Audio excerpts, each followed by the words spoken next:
past few months, county jail populations around the country have fallen by nearly a third. That means that tens of thousands of criminals are back on the streets, the same streets that you could be arrested for by walking on without a permit. Now, the justification for this, we're told by politicians, is the coronavirus.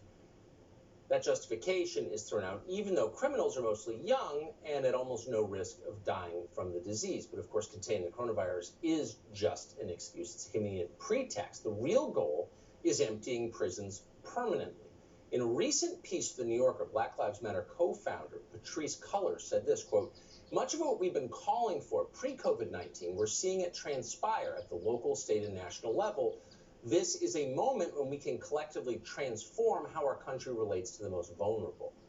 In other words, this is our chance. Cullors is right. Our country's relationship with the most vulnerable is changing dramatically by exposing them to a new wave of dangerous crimes. Criminals are not the most vulnerable. The rest of us are. Until early April, for example, Timothy Alvarado was in jail on burglary charges. As the coronavirus came and then the fears of it ramped up, he was released back into the population and swiftly returned to a life of crime. We know that conclusively because we have the records. So on May 2nd, Alvarado stole a minivan and led police on a high-speed chase.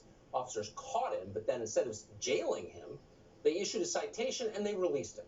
2 days later, Alvarado stole another car, was caught again, and once again was simply issued a citation and released. 6 days later, he was caught with another stolen car and in possession of methamphetamine. He was given a citation and released.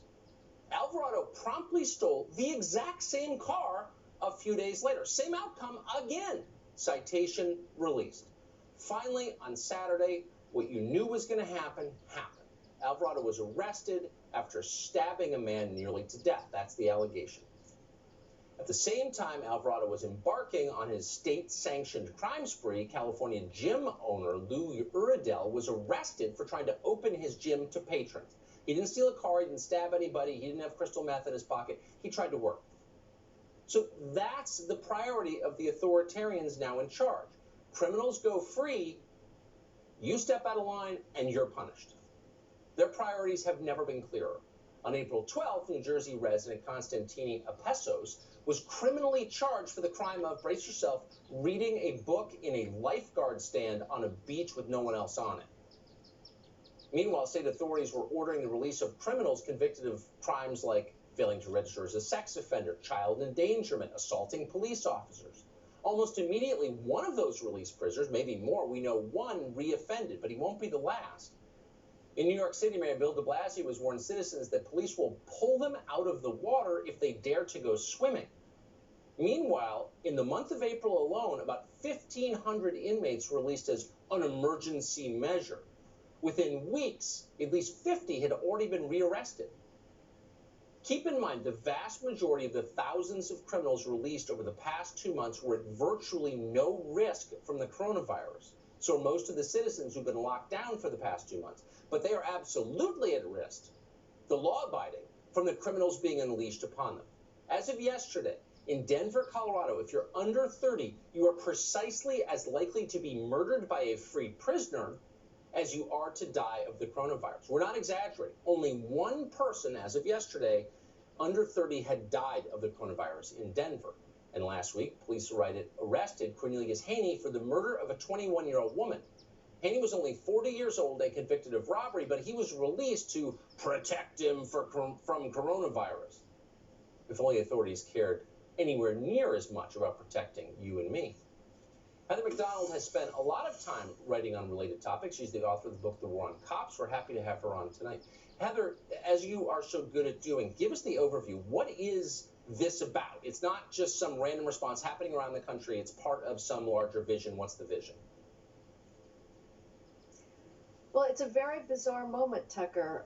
This is not a good look for government. It's made the biggest policy mistake in the nation's history, probably setting us on a depression that's going to take a generation to recover from.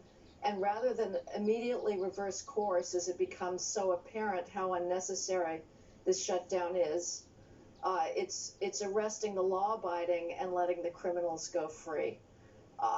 This is a way to undermine all remaining legitimacy in government. The left is seizing this opportunity to achieve a host of long-standing policy goals, whether it's decriminalization and de-incarceration or getting rid of the SATs. But the point is, this is completely unnecessary. Not only were the lockdowns unnecessary, we know that, we knew that going into them really. They affect the elderly and infirm, not the rest of us. You don't need to release criminals from prison. You can segregate them, segregate the elderly. If there's a terrible, terrible outbreak, provide stand-up hospitals, hospital ships.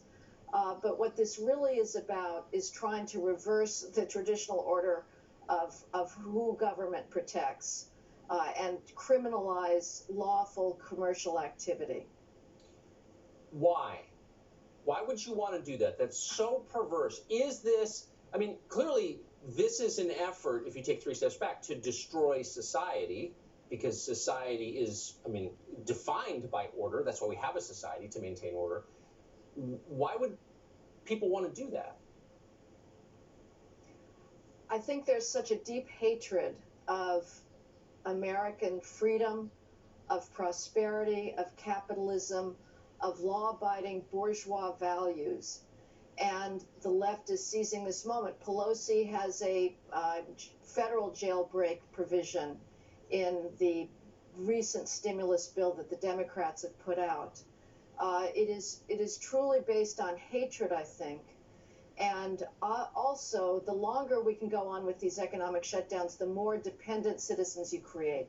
Well, that's right. That's exactly right. So then you have a nation of people waiting for a government check, and that increases the power of the people issuing the check. Heather Mac Donald, thank you so much for that smart summation, as always. Thank you.